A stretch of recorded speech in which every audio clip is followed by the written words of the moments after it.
Hello, everybody, and welcome to another edition of the Brown Bears Sports Report. I'm your host, Scott Cordish. Glad you could join us. The Brown Bears Sports Report brought to you each week by United Healthcare. You put care into everything that you do. United Healthcare does too.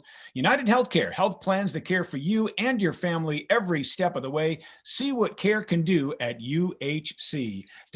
Well, joining us this week on the Brown Bears Sports Report is our men's swimming and diving program, and with us tonight is their head coach, Kevin Norman. Kevin, how are you? I'm good. Thanks, Scott. How are you doing? I'm doing great. Well, thank you for being with us. Let's introduce some of your student athletes who are with us tonight. First, we'll start with a sophomore from Mendham, New Jersey. Lucas Scheidel is with us. Lucas, how are you doing tonight? Doing great. Very happy to be here. Thank you for having us. All right, Lucas. Well, thank you for being a part of the show tonight. A junior from River Hills, Wisconsin, Ben Hayes. Ben, how are you? Great. Excited to join. Ben, thanks for being with us tonight. A fellow junior from Asheville, North Carolina, Reed Arwood, is with us. Hi, Reed. How are you? I'm doing well. Thanks for asking. Well, thank you for being with us. A senior from Bridgewater, New Jersey, Riley Pistorius is our guest as well. Riley, how are you tonight? I'm doing great. Thank you for having us. Well, thank you for being our guest. And finally, we have a freshman, a newcomer to the program. He's from Dubai in the United Arab Emirates. Finn Page is our guest as well. Finn, how are you?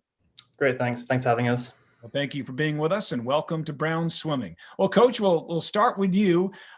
You are in your second year as head coach here of the Brown men's swimming and diving program after spending 10 years at Yale as an assistant. And Coach, you know, I'm sure you're a modest guy. You don't want to take too much credit, but at the same time, I think you opened some eyes in year one. You led the team to a fourth place finish in the Ivy Championships in your first year, which was the best finish for Brown since 2002. Just talk to us about your first year as head coach and how you thought it went.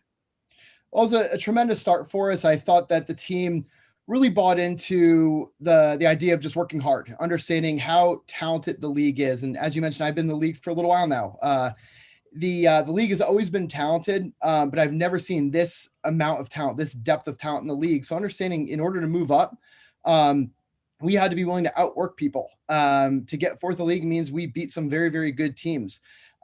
As the season went on, I felt like we got better and better. I felt like the real turning point for our team was the Big Al invite down in Princeton.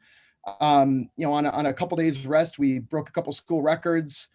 Finished second at that meet. The home team, won it, but there was some good competition there. Penn State was there, Denver, which has been one of the best mid-major programs in the country for a while now, Columbia, which has been one of the best teams in our league. So to come out of there, second place with the performance that we had, I felt like just give the team a lot of confidence moving forward. And then in the second half of the year, we really kind of seemed to pick up a lot of steam and momentum, not just in the way we competed and performed, but in the way we trained. We just seemed to get better and better. The guys worked so hard for everything that they accomplished. And, we had a great group of seniors and captains leading the way. And whenever there's a transition, there could be challenges, but there were none because we had such good leaders to help us, along the way and keep the guys motivated and support the staff as we, got the ball rolling with this thing.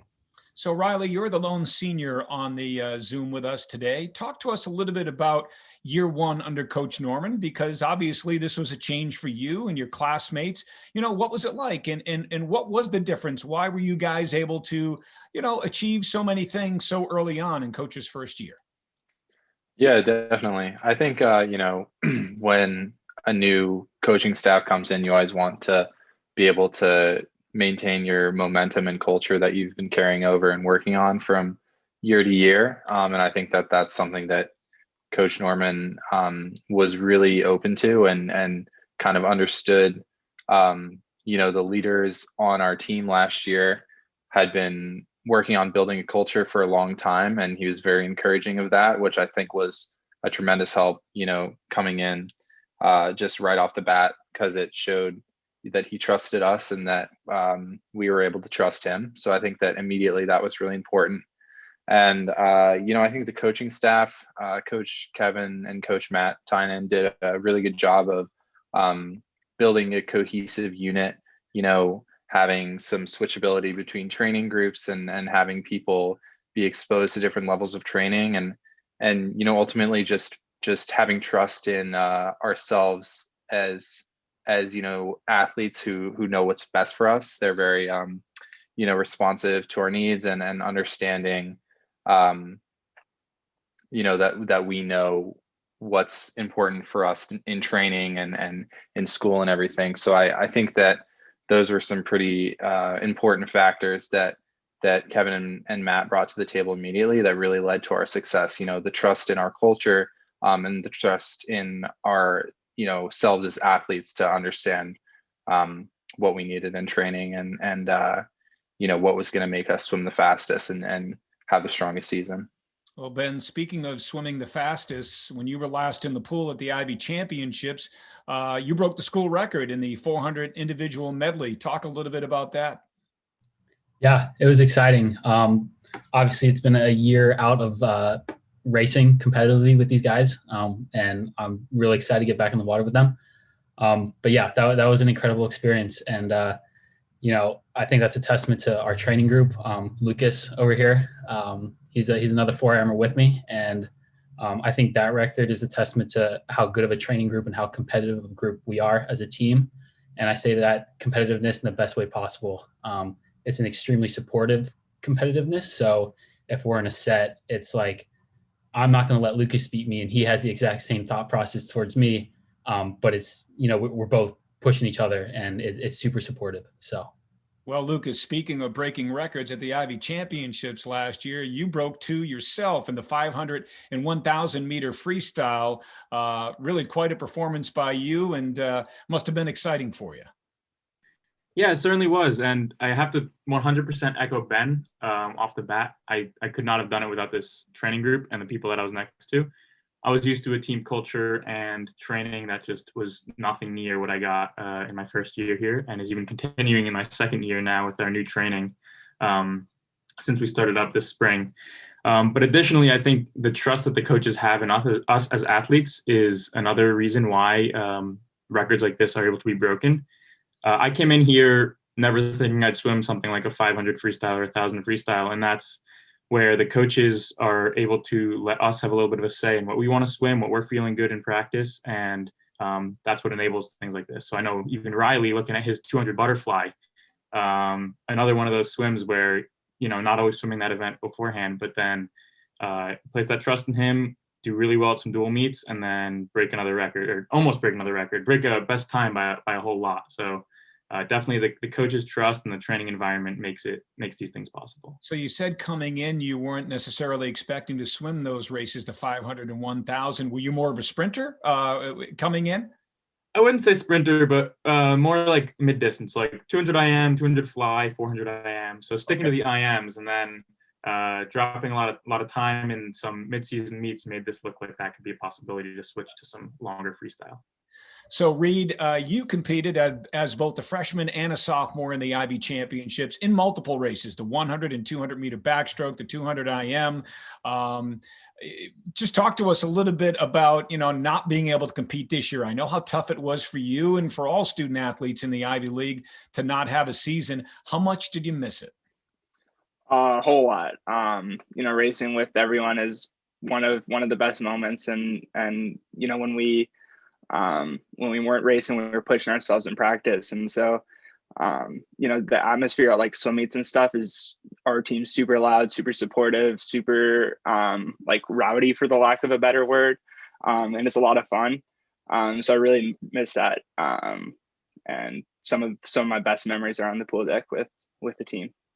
So Finn, you're a freshman, a newcomer to Brown University and to the men's swimming and diving program. First of all, welcome. But you're no stranger, I guess, to Ivy League swimming because you have a brother, Joe, that swims at Yale, right?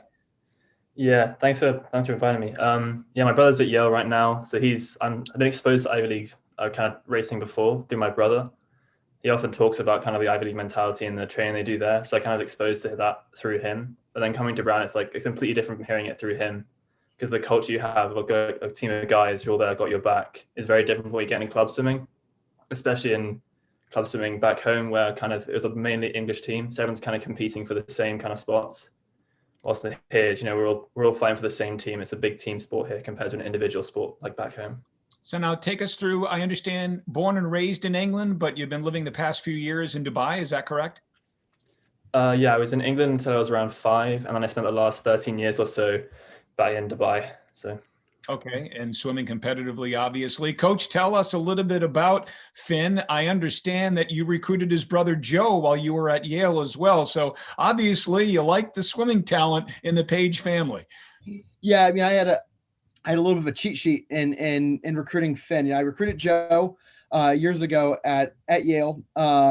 Tremendous talent. He decided to actually take a gap year after high school to get a little faster and have some better options, and recruited him pretty heavily, got him there. And so when I knew that he had a little brother coming, I saw the writing on the wall that, okay, I missed the opportunity to coach one, Finn, one Page kid. I'm not gonna miss the opportunity of coaching another one. So I watched videos of his stroke. It was very similar to his brother. He's actually a couple inches taller than his brother, which is always a plus for swimming. And did some events that we're trying to build up. Our middle distance group is on the rise, and he's going to add a lot of depth to that group and really lead us. And so I was anxious to bring in a Page to our program. So Riley, you swam in the Ivy Championships last year. I think the 500, 1,000 freestyle, the 200 butterfly as well. Little did you know that would be your last time really swimming competitively in the pool for Brown, right? I mean, I hate to see your career end this way. Nobody wants their career to end this way. But what do you remember about your last time in the pool and swimming competitively for the program? Yeah, well, a lot of the people that I've talked to about this have said, the plus side is that was a good meet to end on, even if you didn't know it. It was definitely one of my strongest meets representing Brown. So I mean, that's something that I can look back on and have no regrets about. But team wise, it was a really great meet. It was the team was firing on all cylinders. The energy on the pool deck was pretty high level. So it's definitely something that I look back on, have extremely fond memories of. It's a bummer that we're not going to be able to experience that this year, and I won't be able to experience that again. But, I have no regrets about my Brown swimming career, and I am extremely excited to be an alumni looking at all these guys and watching them race and, take part in the Brown swimming tradition, just from the other side of things, but still be able to feel that energy on the pool deck and still be able to cheer for all my teammates and everything. So yeah, I mean, it was a really, really fantastic meet. I'm super proud of how everyone did. Like you said, highest team finish in a really long time. So that was something that we always have a goal of, and we're always looking to raise the bar of that goal. So Kevin always tells us that we're just getting started, and I completely agree with that. I think that meet was a moment that we'll look back on for a long time and say this was the beginning of something pretty special for an era of Brown swimming. And I'm extremely proud that I was able to be a part of that, and I'm just really looking forward to seeing how these guys are able to continue to lead the team into bigger and better things in the future. So swimming's been a huge part of your life, and not just yours, your whole family, right? Your siblings, Morgan and Taylor, were also collegiate swimmers. Is that correct? Yeah. So my sister Morgan was. I think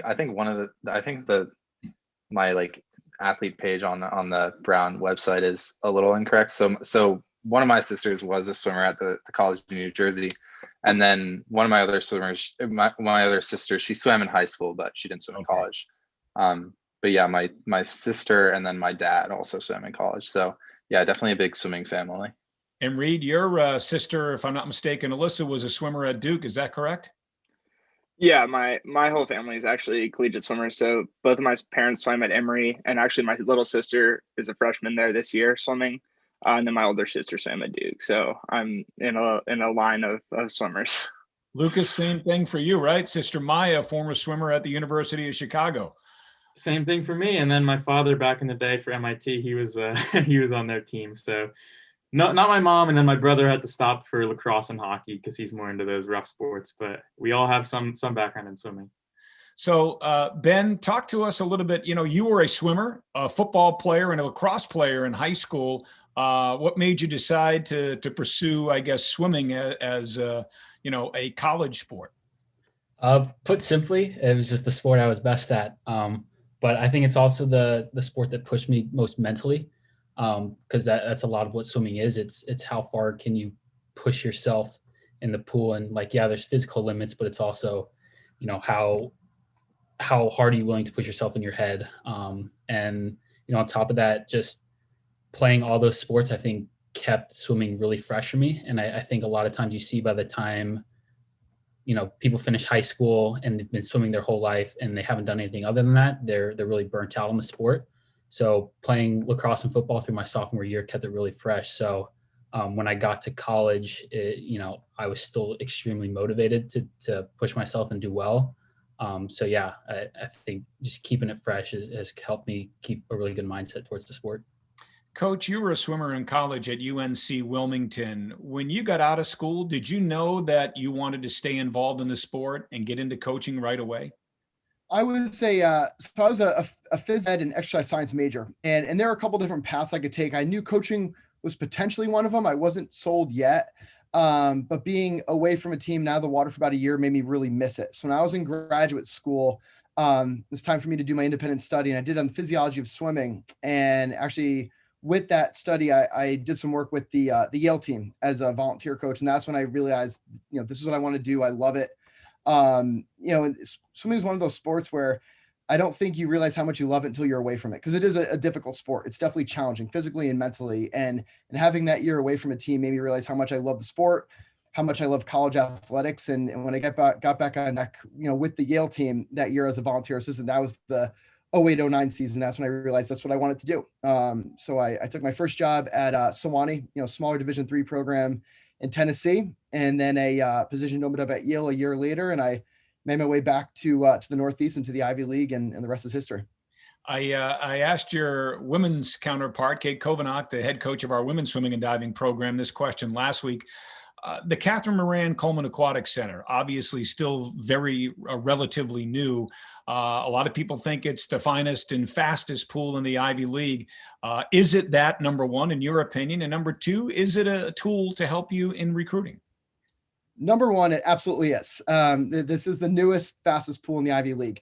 Does it help from a recruiting standpoint? Absolutely does. I don't think anybody makes a decision based on our pool. But I think if you look at all those other factors, we're one of the best schools in the world. Our open curriculum just offers an educational experience that very, very few schools can offer. We obviously have this amazing campus, and I think the cherry on top is the fact that, yes, we've, by the way, you have the best school, the best pool, in the Ivy League. So Finn, speaking of open curriculum, I think as a freshman, right, not being on campus your first semester, you were able to take one class remotely. Did you take advantage of that? And if so, what class did you take?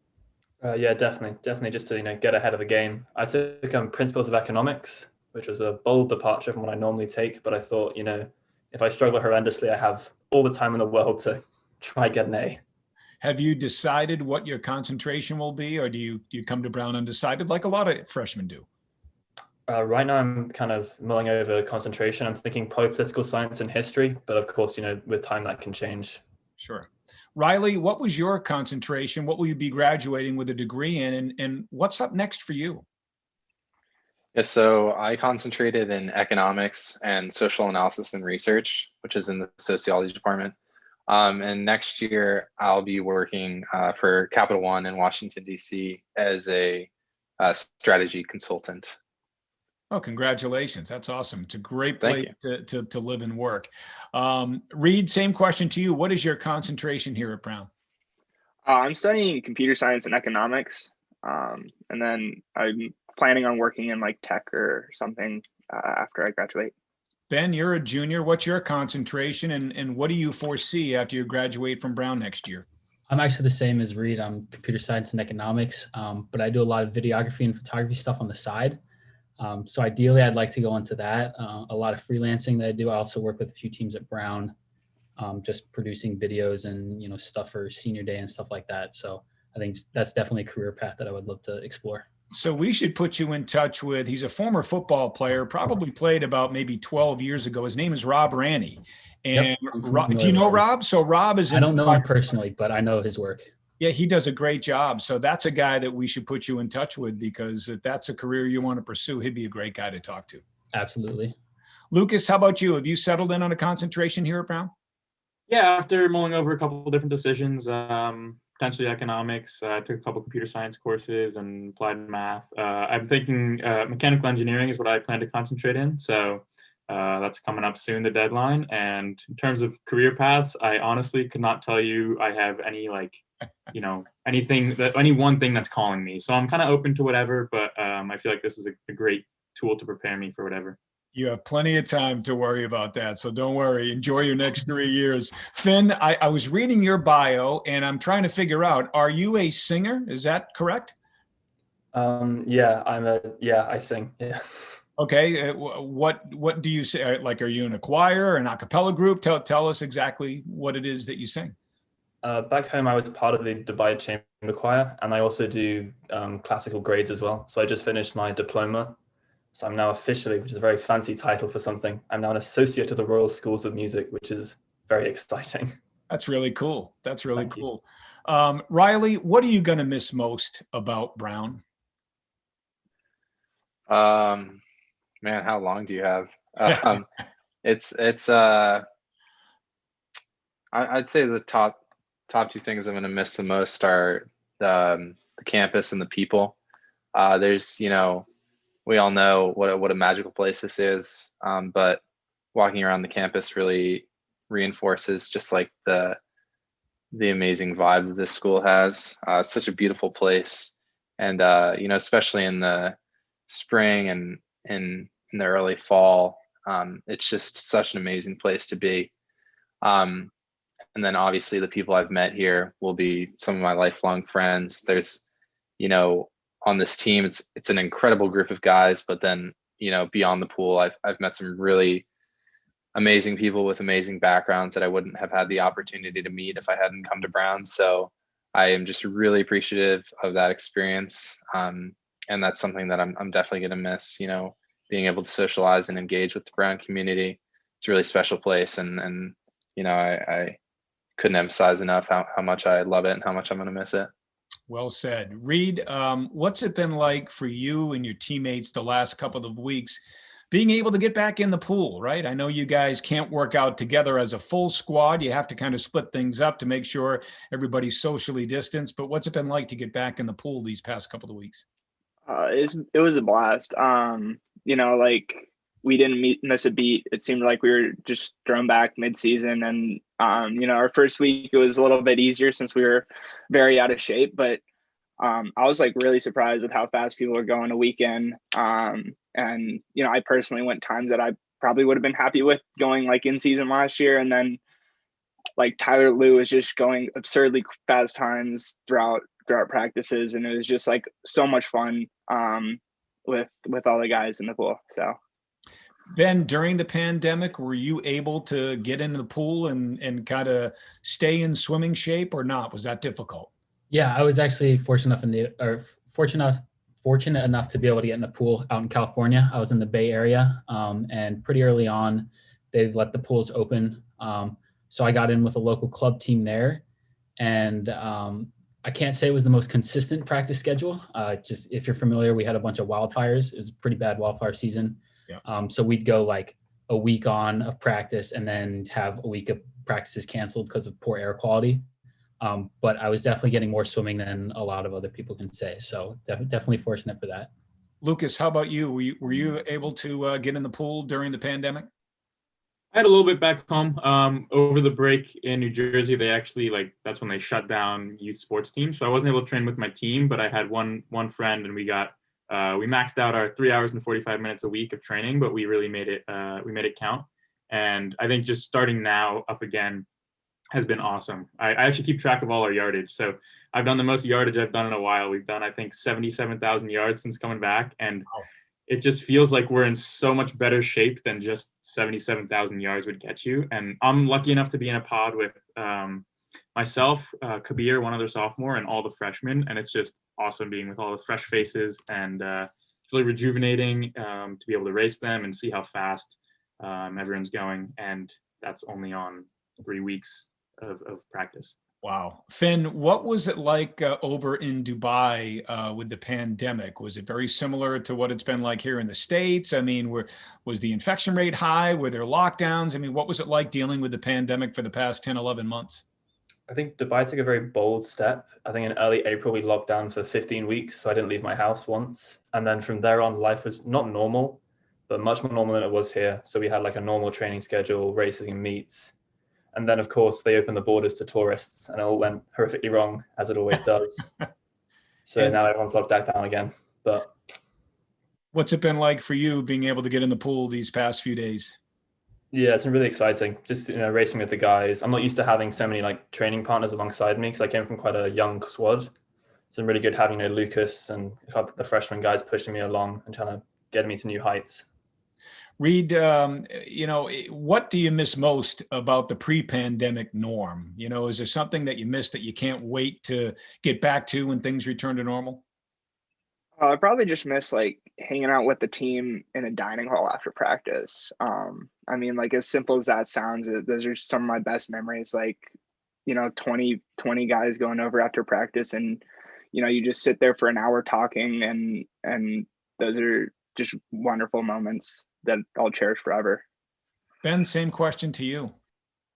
Yeah, exactly what Reed said. And also before and after practice, like locker room talk, a little banter that goes on. We do team stretches before, and that's a great time to just hang out with your friends and, talk about whatever.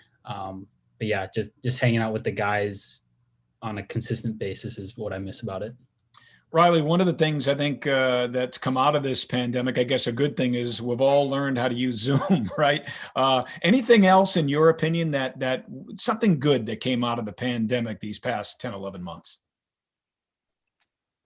I mean, personally, I've been able, I got a good amount of time over the summer and in the earlier stages of the pandemic to spend a lot more time with my family, with my parents and everything. So I think a lot of people had that benefit to, the people who are benefit or who are lucky enough to have, good home lives and everything were able to spend time with their family. I got to work on some hobbies. I worked on learning guitar a little bit better, spent a lot of time biking with my dad.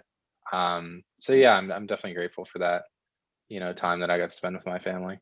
Coach, speaking of learning how to Zoom, it's probably changed the way that you'll go about recruiting in the future. Not that you won't go see kids swim and visit them in person when things return to normal, but how has this pandemic maybe changed the way you think about recruiting?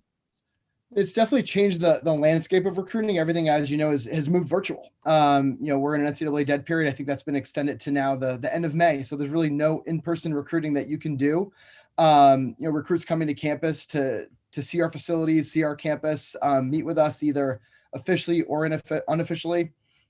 We can no longer do, at least for the time being. And so, we've moved everything virtual, but the team has played probably a much bigger role in recruiting than they ever have in the past. The team's role in recruiting has always been, do a good job hosting during an official visit, or, hey, we've got a good recruit coming to campus, walk them around campus, give them a tour.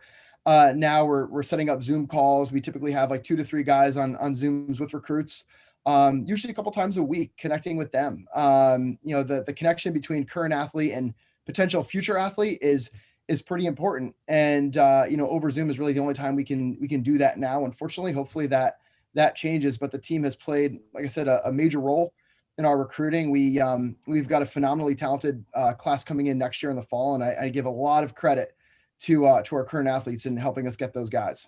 All right, a few fun questions for you guys before we wrap things up tonight. Lucas, I'll start with you. What hobbies do you have when you're not doing schoolwork, when you're not in the pool practicing or competing? What do you like to do with your free time? Actually, one of them is really new from the pandemic, and that's road biking. I got super into that. So even a couple times at the start of the fall semester, before we could start, or you guys, I guess even when we did have team practices, I would go on some nice bike rides. Like we have the East Bay bike path here, which is wonderful. So, once quiet period and everything's over, get out there on the bike, and it's just super fun. I think I want to get into triathlon. So, yeah, just finding something new and sticking with that has been road biking for me. Is that the bike behind you over your shoulder that we're looking at right there? That's the bike. I got two bikes. I got my road bike and I got my commuter bike around campus. So Very nice. Yeah. Very nice. Ben, what's your favorite spot on Thayer Street?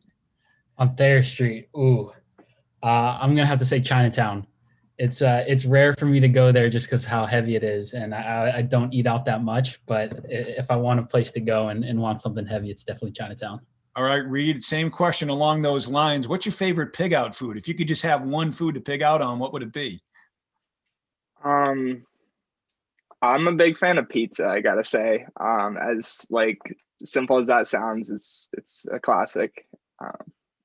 That's a good pig out food. I think we can all agree with that one. Riley, we mentioned Brown's open curriculum earlier. Tell us the most unique class that you took in your 4 years here at Brown, something that wasn't necessarily related to your concentration, but something that you thought, hey, it might be neat to take this course. Yeah, my favorite class I took was called From the Blues to Beyonce, and it was a history of rock and popular music in America.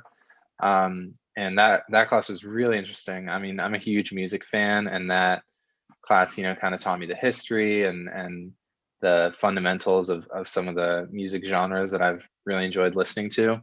I took that class as a freshman, and I enjoyed it so much that I came back as a TA for my junior year last year. So yeah, I really enjoyed that class. That was a pretty awesome class. So now that's really cool. I'm going to take you way back when I was in college. I mean, many, many years ago at Syracuse. I took a class called Understanding Music, and I thought it would be more modern music, and it was all Haydn, Beethoven, Bach. So it was a little bit of a shock to me. I had to learn something different, but I was expecting the Police and Beyonce and stuff like that. So I'm glad you got to enjoy a class like that. Finn, question to you. Tell us what you think or what you see as some of the biggest differences between maybe England or, Dubai and the United States. Well, I mean, the biggest one is obviously the weather. I mean, before I came here, I'd never actually seen snow before, and now I'm kind of, wrapping up 3-4 layers every time I leave the dorm because it's just very cold here. Aside from that, I think like the culture here, it's a massive, swimming's a team sport in America, whilst in the UK, it's more like an individual sport. Mm-hmm. I think that's a really, really amazing thing. And then, weather and the seasons. I'm looking forward to seeing the first fall. That's very exciting. Sure. And having a summer I can leave the house. So that'll be good. That's great. Coach, I'm going to let you have the last word tonight. And if you can, just say a few words to Riley and your senior class. What would you like to say to them, those that will be leaving the program upon graduation? Wow. Riley, thank you. For the last year and a half, Riley's just been such a pleasure to work with. He's done everything he can. It's been team first. From the way he carries himself in practice, from what he's willing to swim at meets. He races his heart out in practice and at meets. He does everything he can. Unfortunately his career is over, but he's still playing a major role. Coming by the pool, supporting us, playing a role in our recruiting. And he'll continue to play a role in this program for years and years to come. It's unfortunate that I only got to actually coach him for one complete season. I'm confident we got a great season out of him with an A final in the 2 fly and some amazing performances, B finals and his 500 and his 1,000, a lot of best times. But he's the type of person who's kind of a coach's dream, who just kind of puts their head down and grinds and gets better every day. So Riley, thank you, for being such a special part of this team. We're really gonna miss you, but I know you're gonna be a part of it for years and years to come. Riley, anything you'd like to say? Yeah, I mean, being a part of this team has been, one of my life's greatest honors. Swimming has meant everything to me, and I can't thank Coach Kevin enough, Coach Matt, for how they embraced the team in their first year, and team means everything to me. So I'm just really looking forward to seeing how it develops. There's a very bright future. These guys in this call are amazing leaders, and I'm just really excited for the future of the team.